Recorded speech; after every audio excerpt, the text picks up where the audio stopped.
Photo ತೆಗಿತೀನಿ ಬನ್ನಿ, ತುಂಬ ಚೆನ್ನಾಗಿ ಬರುತ್ತೆ. ಹಾಂ ಅಯ್ಯೋ ಇಷ್ಟ ನೋಡು, ತುಂಬ ಚೆನ್ನಾಗಿ ಬರುತ್ತೆ.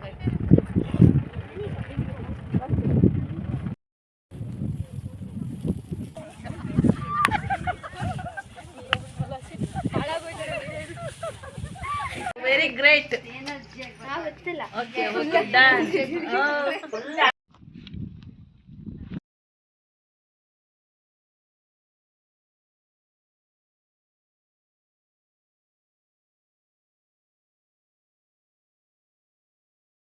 Guys welcome back to my channel. ನೀವು ನೋಡ್ತಿದ್ದೀರಾ ಚೈತ್ರ ವ್ಲಾಗ್ಸ್. ಈ ಒಂದು ವ್ಲಾಗಲ್ಲಿ ನಿಮ್ಮ ಜೊತೆಗೆ ನಾನು ನನ್ನ ಕೊಲೀಗ್ಸ್ ಜೊತೆಗೆ ಟ್ರಿಪ್ ಹೋಗಿರೋಂಥ ವೀಡಿಯೋನ ಶೇರ್ ಮಾಡ್ತಾ ಇದ್ದೀನಿ.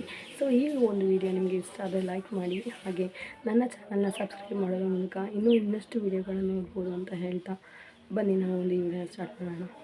ಸೊ ಮಾರ್ನಿಂಗ್ 2 o'clockಗೆ ರೆಡಿ ಇರಿ ಅಂತ ನಮಗೆ ಎಲ್ಲ ಹೇಳಿದರು. ಸೊ ಹಾಗಾಗಿ ಎಲ್ಲರೂ ಒಬ್ಬರು ಮನೇಲಿ ಸ್ಟೇ ಆಗಿದ್ದಾರೆ. ಸೊ ನನಗೆ ಒಂದು 5 o'clockಗೆ ಕಾಲ್ ಬಂತು, ಸೊ ಬಸ್ ರೆಡಿ ಇದೆ ಅಂತ. ಹಾಗಾಗಿ ನಮ್ಮ ಹಸ್ಬೆಂಡ್ ನನ್ನ ಒಂದು ಪಾಯಿಂಟ್ಗೆ ಬಿಡೋಕ್ಕೆ ಹೋಗ್ತಿದ್ದಾರೆ. ಆಲ್ಮೋಸ್ಟ್ ನಂದೇ ಲಾಸ್ಟ್ ಪಾಯಿಂಟ್ ಬಂದು. ಸೊ ನಾನು ಎಂಟ್ರಿ ಆಗೋಷ್ಟೊತ್ತಿಗೆ ನನ್ನ ಫ್ರೆಂಡ್ಸ್ ಎಲ್ಲ ಆಲ್ರೆಡಿ ಬಂದಿದ್ದರು. ಸೊ ನೀಟಾಗೆಲ್ಲ ರೆಡಿಯಾಗಿ ನೀಟಾಗಿ ಆಗಲೇ ಅವರೆಲ್ಲ ಡಾನ್ಸ್ನ ಸ್ಟಾರ್ಟ್ ಮಾಡ್ಕೊಂಡಿದ್ರು. ಸೊ ನೋಡೋದಕ್ಕೆ ತುಂಬ ಚೆನ್ನಾಗಿತ್ತು. ತುಂಬ ಆಲ್ಮೋಸ್ಟ್ ಒನ್ ಇಯರೇ ಆಗೋಗ್ಬಿಟ್ಟಿತ್ತು. ನಾವೆಲ್ಲ ಇತ್ತು ಎಂಜಾಯ್ ಮಾಡಿ. ಬಿಕಾಸ್ ಯಾವಾಗಲೂ ಕೂಡ ಸ್ಕೂಲಲ್ಲಿ ಲಾಸ್ಟ್ ಟೈಮಲ್ಲಿ ನಮಗೆ ಟ್ರಿಪ್ಪನ್ನು ಇಡ್ತಾರೆ. ಸೊ ಹಾಗಾಗಿ ನಮಗೆ ಏನೋ ಒಂಥರ ಎಕ್ಸೈಟ್ಮೆಂಟ್. ಸೊ ಇಲ್ಲಿ ಕೂಡ ಎಲ್ಲರೂ ನೋಡಿ ಆಲ್ಮೋಸ್ಟ್ ಎಲ್ಲ ಏಜ್ ಆಗಿರೋರು ಕೂಡ ಇದ್ದಾರೆ. ಅವರು ಕೂಡ ತುಂಬ ಚೆನ್ನಾಗಿ ಎಂಜಾಯ್ ಮಾಡ್ತಾರೆ ಡ್ಯಾನ್ಸ್ ಎಲ್ಲ ಆಡಿಕೊಂಡು. ಸೊ ಎಂಟ್ರಿ ಮಾತ್ರ ತುಂಬ ಎನರ್ಜೆಟಿಕ್ ಆಗಿ ತುಂಬಾ ಫನ್ನಾಗಿ ತುಂಬ ಚೆನ್ನಾಗಿತ್ತು. ಸೊ ಎಲ್ಲರೂ ಕೂಡ ನೀಟಾಗಿ ಡ್ಯಾನ್ಸ್ ಎಲ್ಲ ಆಡಿಕೊಂಡು ಎಂಜಾಯ್ ಮಾಡಿಕೊಂಡು ಕಾಮಿಡಿ ಮಾಡಿಕೊಂಡು ಎಂಟ್ರಿಯನ್ನು ಸ್ಟಾರ್ಟ್ ಮಾಡಿದ್ವಿ ನಾವು ಈ ಒಂದು ಟ್ರಿಪ್ಗೆ. ಸೊ ನೋಡಿ ಯಾವ ರೀತಿ ಎಲ್ಲ ಡ್ಯಾನ್ಸ್ ಆಡ್ತಾರೆ ಎಲ್ಲರೂ. ಸಾಂಗ್ ಎಲ್ಲ ಹಾಗೋ ಹಾಗೆಲ್ಲ ಕಾಪಿರೈಟ್ ಬರುತ್ತೆ, ಹಾಗಾಗಿ ನಾನು ಮ್ಯೂಟ್ ಮಾಡಿದ್ದೀನಿ. ಸೊ ತುಂಬಾ ಚೆನ್ನಾಗಿ ಡ್ಯಾನ್ಸ್ ಎಲ್ಲ ಆಡಿಕೊಂಡು ಎಂಜಾಯ್ ಮಾಡ್ಕೊಂಡು ಹೋದ್ವಿ.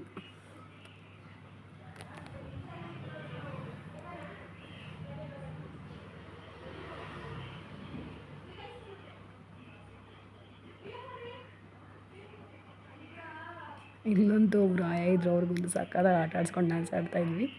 ಸೊ ನೆಕ್ಸ್ಟು ನಮಗೆ ಅಲ್ಲಿಂದ ನಾವು ನೆಕ್ಸ್ಟ್ ಹೋಗಿದ್ದು ಕೊಡಚಾದ್ರಿಗೆ. ಸೊ ಆಲ್ಮೋಸ್ಟ್ ಮಾರ್ನಿಂಗ್ ಆಗಿತ್ತು. ಸೊ ಅದೇ ಈ ಒಂದು ಕೊಡಚಾದ್ರಿಗೆ ಟ್ರಕ್ಕಿಂಗ್ ಹೋಗಬೇಕು ಅಂತಲೇ 2 o'clockಗೆ ನಮಗೆ ಹೇಳಿದ್ದು. ಬಟ್ ಬಸ್ಸಿಂದ ಡ್ರೈವರಿಂದ ಏನೋ ಗೊತ್ತಿಲ್ಲ, ನಮಗೆ ಎಲ್ಲಿ ಬರೋಷ್ಟಕ್ಕೆ 5 ಗಂಟೆ ಆಯಿತು. ನಿಯರ್ ಟು 3 hours ವೇಟ್ ಮಾಡೋ ಹಾಗಾಯಿತು. ಸೊ ಆದರೂ ಕೂಡ ಕೊಡಚಾದ್ರಿ ಟ್ರಕ್ಕಿಂಗ್ಗೆ ಹೋದ್ವಿ. ಸೊ ಇಲ್ಲಿ ಸ್ಟಾರ್ಟಿಂಗಲ್ಲಿ ಹೋಗಬೇಕಾದ್ರೆ ಈ ರೀತಿಯ ಮಡ್ ರೋಡ್ ಬರುತ್ತೆ. ಸೊ ಇದಂತೂ ಹಾರಿಬಲ್, ಎಷ್ಟು ಬೀಳೋ ಹಾಗಾಗ್ತಿತ್ತು ಅಂದರೆ ಅಷ್ಟು ಬೀಳೋಹಾಗಾಗ್ತಿತ್ತು. ಬಟ್ ತುಂಬಾ ಚೆನ್ನಾಗಿತ್ತು. ಸೊ ಕೊನೆಗೆ ಆ ಒಂದು ವ್ಯೂ ಪಾಯಿಂಟಿಗೆ ಎಂಟ್ರಿ ಆದ್ವಿ. ಸೊ ಈ ರೀತಿಯಾಗೆಲ್ಲ ತುಂಬ ನೇಚರಲ್ಲಿ ಸಖತ್ತಾಗಿತ್ತು ಮಾತ್ರ. ಸೊ ಗಾಳಿಪಟ ಮೂವಿ ಇದೆಯಲ್ಲ, ಅದ್ರ ಸಾಂಗ್ ಇಲ್ಲೇ ಶೂಟ್ ಆಗಿರೋದು. ಪ್ಲೇಸ್ ಮಾತ್ರ ನೇಚರ್ ಲವರ್ಸ್ಗೆ ಸಖತ್ತಾಗಿದೆ ಮಾತ್ರ. ಸೊ ಅಲ್ಲಿ ಕೂಡ ಒಂದು 4 ಫೋಟೋಗಳನ್ನ ತಗೊಂಡು ಈ ರೀತಿ ರೀಲ್ಸ್ ಮಾಡೋಕ್ಕೆ ಹೋದ್ವಿ. ಅದೇನೋ ಒಂದಾಯಿತು. ಸೊ ಅದನ್ನ ಅಲ್ಲೇ ಸ್ಕಿಪ್ ಮಾಡಿ ನೆಕ್ಸ್ಟ್ ನಾವು ಮೇಲ್ಗಡೆ ಹತ್ತಬೇಕಿತ್ತು ಟ್ರಕ್ಕಿಂಗ್ ಮಾಡಲಿಕ್ಕೆ. ಸೊ ಅಲ್ಲಿ ಹತ್ತೋಣ ಅಂತ ಹೋಗ್ತಾಯಿದ್ದೀವಿ. ಬಿಸಿಲು ಬೇರೆ ಆಗೋಗಿತ್ತು. ಸೊ ಬಿಸಿಲಿದ್ದಾಗ ಸಾಮಾನ್ಯವಾಗಿ ಹತ್ತೋಕ್ಕಾಗಲ್ಲ. ಸೊ ಕಷ್ಟಪಟ್ಟು ತುಂಬಾ ಉಸಿರೆಲ್ಲ ಹಿಡ್ಕೊಳಂಗೆ ಆಗ್ತಾಯಿತ್ತು. ಬಿಕಾಸ್ ಅಪ್ಪಿರುತ್ತೆ ಅಲ್ವಾ, ತುಂಬಾ ಕಷ್ಟ ಹತ್ತೋಕ್ಕೆಲ್ಲ. ಸೊ ನಾನು ಈ ಥರ ತುಂಬ ಕಷ್ಟ ಆಗ್ತಾಯಿತ್ತು ಹತ್ತಲಿಕ್ಕೆ ಮಾತ್ರ. ಬಿಕಾಸ್ ಓಡಾಡ್ತಿದ್ರೆ ಗಾಳಿ ಎಲ್ಲ ಹೊಟ್ಟೆ ಒಳಗಡೆ ಅಂದರೆ ಎದೆ ಮೇಲೆಲ್ಲ ಹೋದಂಗೆ ಆಗೋದು. ಸೊ ಇವರೆಲ್ಲ ನನ್ನ ಫ್ರೆಂಡ್ಸ್ಗಳು, ನನ್ನ ಕೊಲೀಗ್ಸ್ ಎಲ್ಲ ಇವರೆಲ್ಲ. ಸೊ ಇವರೆಲ್ಲ ಈಸಿಯಾಗಿ ಹತ್ತುತ್ತಾಯಿದ್ರು. ಬಟ್ ನನಗೆ ಅಭ್ಯಾಸ ಇಲ್ಲ. ಸೊ ಹಾಗಾಗಿ ನಾನು ಅರ್ಧಕ್ಕೆ ಸ್ಟಾಪ್ ಮಾಡಿಬಿಟ್ಟೆ, ಮುಂದಕ್ಕೆ ಹೋಗಲೇ ಇಲ್ಲ. ನೋಡಿ ಇಷ್ಟೇ ನಾನು ಹೋಗಿದ್ದು, ಮುಂದಕ್ಕೆ ಹೋಗಲೇ ಇಲ್ಲ. ಅಲ್ಲಿ ತುಂಬ ಮರಗಳಿತ್ತು. ರೆಸ್ಟ್ ಎಲ್ಲ ಮಾಡಿಕೊಂಡು ಒಂದು 4-5 ಫೋಟೋ ಎಲ್ಲ ತಗೊಂಡ್ವಿ. ಸೊ ನನ್ನ ಫ್ರೆಂಡ್ಸ್ ಎಲ್ಲ ನೋಡಿ ಇಲ್ಲೇ ಸ್ಟಾಪ್ ಮಾಡಿದ್ದು ನಾನು, ಸಾಕಪ್ಪ ಆಗಲ್ಲ ನನ್ನ ಕೈಲಿ ಅಂತ. ಸೊ ನನ್ನ ಜೊತೆಗೆ ಒಂದು 4-5 ಜನ ಹಾಗೆ ಕೊಲೀಗ್ಸ್ಗಳು ಹೋಗಲಿಲ್ಲ. ಅವರು ಕೂಡ ಜಸ್ಟ್ ನಾವು ಇಲ್ಲೇ ಅವ್ರು ಬರೋ ಗಂಟೆ ವೆಯ್ಟ್ ಮಾಡೋಣ ಅಂತ ಇಲ್ಲಿ ಕಾಯ್ತಾ ಇದ್ವಿ. ಸೊ ಅವರೆಲ್ಲ ಮೇಲೆಲ್ಲ ಹತ್ಕೊಂಡು ಹೋದರು. ಸೊ ಇವ್ರು ನೋಡಿ, ಇವರು ಕೂಡ ಅರ್ಧ ಹತ್ತಿ ಇಳಿದು ಬಂದರು, ಆಗಲ್ಲ ನಮ್ಮ ಕೈಲಿ ಅಂತ. ಸೊ ನೆಕ್ಸ್ಟ್ ನಾವು ಹೋಗಿದ್ದು ಕೆಳಗಡೆನೆ ಈ ಒಂದು ಟೆಂಪಲ್ ಇದೆ. ಇದು ಕೊಲ್ಲೂರಿನ ಮೂಲಸ್ಥಾನ ಅಂತೆ. ಸೊ ಅಲ್ಲಿಂದ ಇನ್ಫಾರ್ಮೇಷನ್ನ ಅರ್ಚಕರು ತುಂಬ ಚೆನ್ನಾಗಿ ಹೇಳಿದ್ರು ನೋಡಿ.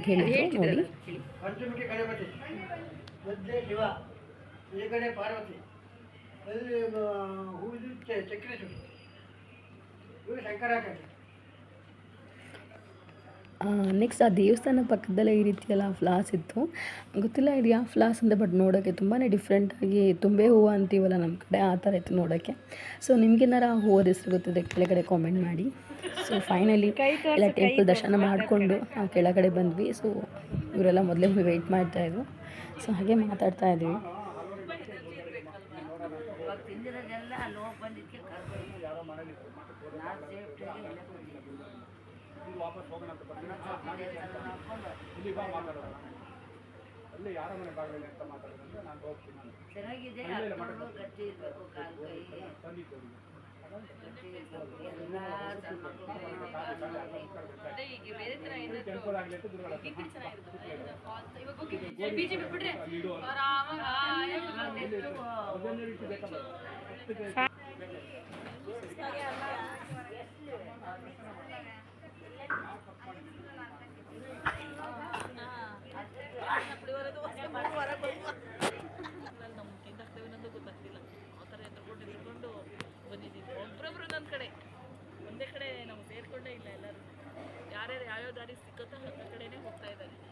ಸೊ ಫೈನಲಿ ನನ್ನ ಫ್ರೆಂಡ್ಸ್ ಎಲ್ಲ ಬಂದರು. ಇವರೆಲ್ಲ ಹತ್ತಿದ್ರು ಆ್ಯಕ್ಚುಲಿ, ನೋಡಿ ಇವ್ರಿಗೆ ಸ್ಟೇಜ್ ಆಗಿದೆ, ಆದರೂ ಕೂಡ ಚೆನ್ನಾಗಿ ಹತ್ತಿದ್ರು. ಸೊ ಅದೆಲ್ಲ ಮುಗಿಸ್ಕೊಂಡು ನಾವು ನೆಕ್ಸ್ಟು ರಿಟರ್ನ್ ಹೋಗಬೇಕಲ್ಲ. ಸೊ ಹಾಗಾಗಿ ಅಲ್ಲಿ ಜೀಪಲ್ಲೇ ಹೋಗಬೇಕು. ತುಂಬ ಹಾರಿಬಲ್ ರೋಡ್ ಮಾತ್ರ, ಎಷ್ಟು ಕಲ್ಲು ಗುಂಡಿಗಳಿದೆ ಅಂದರೆ ನೀವು ಒಂದ್ಸಲ ಹೋಗಿದ್ದರೆ ನಿಮಗೆ ಗೊತ್ತಿರತ್ತೆ. ಇಲ್ಲ ಹೋಗಿಲ್ಲ ಅಂದರೆ ನೆಕ್ಸ್ಟ್ ಒಂದ್ಸಲ ವಿಸಿಟ್ ಮಾಡಿ, ತುಂಬಾ ಚೆನ್ನಾಗಿದೆ ಟ್ರಕ್ಕಿಂಗ್ ಪ್ಲೇಸ್ ಎಲ್ಲ. ಸೊ ತುಂಬಾ ನಿಮಗೆ ಅಡ್ವೆಂಚರಸ್ ಆಗಿರುತ್ತೆ. ಸೊ ಮೇಲ್ಗಡೆ ನೋಡಿ ಈ ರೀತಿಯಾಗಿ ವ್ಯೂ ಇತ್ತು. ನಾನು ಹೋಗಿಲ್ಲ, ನನ್ನ ಫ್ರೆಂಡ್ ಒಬ್ಬಳು ಹೋಗಿದ್ರಲ್ಲ, ಅವರು ಈ ವಿಡಿಯೋನ ಶೇರ್ ಮಾಡಿದರು. ಸೊ ನೋಡಿ ಇಷ್ಟು ಮೇಲೆಲ್ಲ ಹೋಗಬೇಕು. ಏನಿಲ್ಲ, ಮೇಲ್ಗಡೆ ಒಂದು ಮೂರ್ತಿ ಇದೆಯಂತೆ ಶಂಕರಾಚಾರ್ಯ ಅವ್ರದ್ದು. ಸೊ ಈ ರೀತಿ ಮೇಲ್ಗಡೆ ಹೋದರೆ ಇಷ್ಟು ಚೆನ್ನಾಗಿ ನಮಗೆ ವ್ಯೂ ಕಾಣುತ್ತೆ. ನೆಕ್ಸ್ಟು ನಾವು ಅಲ್ಲಿಂದ ನಾವು ಹೋಗಿದ್ದು ದುರ್ಗಾ ಪರಮೇಶ್ವರಿ ದೇವಸ್ಥಾನಕ್ಕೆ. ಸೊ ಇದೊಂದು ತುಂಬಾ ಚೆನ್ನಾಗಿತ್ತು. ಒಳಗಡೆ ವೀಡಿಯೋ ಅಲೋ ಇಲ್ಲ, ಸೊ ಹಾಗಾಗಿ ನಾನು ತೆಗ್ದಿಲ್ಲ. ಸೊ ಇದೊಂದು ಸಖತ್ತಾಗಿದ್ದು, ಕಾರವಾರದಲ್ಲಿ ಹತ್ರ ಬರುತ್ತೆ. ನೆಕ್ಸ್ಟ್ ನಾವು ಹೋಗಿದ್ದು ಆನೆಗುಡ್ಡಕ್ಕೆ. ಇದು ಕೂಡ ಯೂನಿಕ್ ಪ್ಲೇಸ್, ತುಂಬಾ ಚೆನ್ನಾಗಿದೆ ಅಂತ. ಸೊ ಫೈನಲಿ ಆಲ್ರೆಡಿ 5 o'clock ಆಗಿತ್ತು. ನಾವು ಒಂದು ನೈಟ್ ಬೀಚಿಗೆ ಬರೋಷ್ಟೊತ್ತಿಗೆ. ಸೊ ನಾನು ಆ ಕಡೆಗೆ ಹೋಗಲಿಲ್ಲ, ಅದಕ್ಕೆ ಸ್ವಲ್ಪ ಶೀತ ಇತ್ತು. ಸೊ ನನ್ನ ಕೊಲೀಗ್ಸ್ ಎಲ್ಲ ಹೋದರು, ತುಂಬಾ ಹಿಂಸೆ ಮಾಡಿದರು, ಹೋಗಲಿಲ್ಲ ನಾನು. ಸೊ ಜೊತೆಗೆ ಒಂದು ಫೋಟೋ. ಸೊ ಲಾಸ್ಟಿಗೆ ನಾವು ಅಲ್ಲಿ ವಿಡಿಯೋದಲ್ಲಿ ಅಂದರೆ ಆ ಒಂದು ಕೊಡಚಾದ್ರಿಗೆ ಹೋದಾಗ ಜಸ್ಟ್ ಪಿಕ್ಸ್ಗಳನ್ನೆಲ್ಲ ನಾನು ನಿಮ್ಮಲ್ಲಿ ಆ್ಯಡ್ ಮಾಡಿದ್ದೀನಿ, ನೋಡ್ಬೋದು. ಸೊ ನೆಕ್ಸ್ಟ್ಗಳು ಕೂಡ ಇದೇ ರೀತಿಯ ನಿಮಗೆ ವೀಡಿಯೋಸ್ ಎಲ್ಲ ಬೇಕು ಅಂತಿದ್ದರೆ ನನ್ನ ಚಾನಲ್ನ ಸಬ್ಸ್ಕ್ರೈಬ್ ಮಾಡಿ, ಹಾಗೆ ಹೆಚ್ಚಿನ ವೀಡಿಯೋಸ್ಗಾಗಿ ಕಮೆಂಟ್ ಮಾಡಿ. ಹಾಗೆ ನಮಗೆ ನಿಮ್ಮ ಒಂದು ಸಪೋರ್ಟ್ ಇರಲಿ ಅಂತ ಕೇಳ್ಕೊಳ್ತಾ ಈ ಒಂದು ವೀಡಿಯೋ ಇಲ್ಲಿಗೆ ಎಂಡ್ ಮಾಡ್ತಾಯಿದ್ದೀನಿ. Thank you so much.